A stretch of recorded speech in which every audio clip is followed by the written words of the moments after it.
Good morning, BCom third year.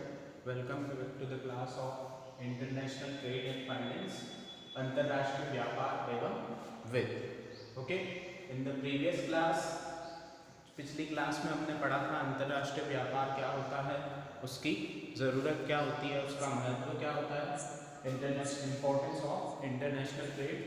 Today will be studying the problems faced by international trade. क्या क्या बाधाएं आती हैं अंतरराष्ट्रीय व्यापार के अंतर्गत. Okay, so let's start. First जो प्रॉब्लम है दैट इज द डिस्टेंस, दूरियां. जब दो देश आपस में व्यापार करते हैं तो उनके बीच में बहुत बड़ा ज्योग्राफिकल डिस्टेंस होता है, जैसे यहाँ से अमेरिका.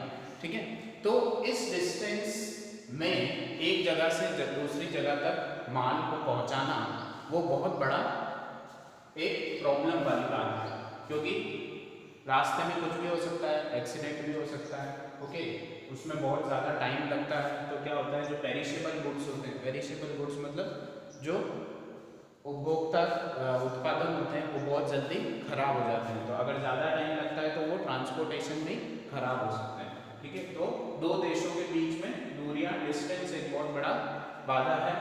ठीक है, सेकेंड इज डिफरेंट लैंग्वेजेस, विभिन्न भाषाएं. ओके, अब हमारे देश में जो भाषा बोली जाती है, विदेशों में भाषा अलग बोली जाती है. तो जो बायर और सेलर, ठीक है, चाहे बायर यहाँ का हो और सेलर वहाँ का हो, या सेलर वहाँ का और बायर यहाँ का हो, तो उन दोनों के बीच में कम्युनिकेशन गैप आ सकता है अगर लैंग्वेजेस उनको, दोनों की लैंग्वेजेस उनको क्लियर नहीं है. ठीक है, तो अंतरराष्ट्रीय व्यापार का दूसरी बाधा क्या है, विभिन्न भाषाएं, मतलब अलग अलग लैंग्वेजेस बोली जाती है अलग अलग देश में. तो बहुत ज़रूरी है कि बायर सेलर एक दूसरे की भाषा को समझे.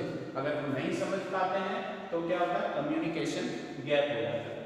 Okay, third one is risk in transit. जो अपन ने फर्स्ट पॉइंट में बात की, माल पहुंचाने के दौरान एक बहुत बड़ा खतरा रहता है. कभी एक्सीडेंट्स हो जाते हैं, ठीक है, कभी कोई माल स्पॉइल हो जाता है, ठीक है, क्योंकि दूरी बहुत ज़्यादा है तो इनका खतरा ज़्यादा बढ़ जाता है. हालांकि इंश्योरेंस होता है, ठीक है, सारे गुड्स सर्विसेज का इंश्योरेंस होता है, लेकिन फिर भी ये रिस्क है. ठीक है, next one is lack of information about foreign businessman. विदेशी व्यवसायी के बारे में जानकारी की कमी. आप अपने देश में बैठे हैं, वो अपने देश में बैठा है, आप उसके साथ व्यापार कर रहे हैं, लेकिन आपको उसकी क्रेडिट वर्दीनेस पता नहीं है. ठीक है, आप उसको कुछ पैसा होगा, माल दे सकते हैं और माल के लिए पैसा अगर बाद में लेते हैं, क्रेडिट पे उसको माल देते हैं और वो बैंकरप्ट हो जाता है और पैसे देने से मना कर देता है, तो वो आपका क्या हो जाएगा, बैड डेट्स हो जाएगा. ठीक है, तो इंफॉर्मेशन, विदेशी व्यवसाय के बारे में आपको पूरी जानकारी होना बहुत आवश्यक है अगर आप उसके साथ कोई व्यापार कर रहे हैं या बिजनेस कर रहे हैं. Okay, next one is import and export restrictions, आयात निर्यात के प्रतिबंध. ठीक है, इसके अंदर क्या होता है, बहुत सारी कस्टम ड्यूटीज लगाई जाती है, लॉज लगाए जाते हैं, टैक्सेस लगाए जाते हैं जब हम एक्सपोर्ट करते हैं या इंपोर्ट करते हैं. ओके, और बहुत सारे डॉक्यूमेंट्स फिल करने पड़ते हैं, फॉर्मेलिटीज फिल करनी पड़ती है, और एक भी चूक आपके एक्सपोर्ट या इंपोर्ट को रोक सकती है. ठीक है, तो पांचवा बाधा क्या है, इंपोर्ट एंड एक्सपोर्ट रेस्ट्रिक्शंस. ठीक है, next one is study of foreign market. आप अपने इंडिया का मार्केट, आप अपने देश का मार्केट पढ़ सकते हो, लेकिन फॉरेन मार्केट का अध्ययन करना बहुत ही डिफिकल्ट काम है, क्योंकि वहाँ के रूल्स, लॉज, ठीक है, मार्केट वहाँ का अलग है, वहाँ की पॉलिसीज अलग है, इकोनॉमिक पॉलिसीज अलग है, ठीक है, बिजनेस पॉलिसीज अलग है, वहाँ के कस्टम्स अलग है, वहाँ की ड्यूटीज अलग है. तो उन सब का एनालिसिस करना बहुत ज़रूरी होता है. फॉरेन मार्केट का अध्ययन, विदेशी बाजार का अध्ययन करना बहुत ज़रूरी होता है. ओके, तो ये एक बहुत बड़ी प्रॉब्लम है. Next is problem in payment.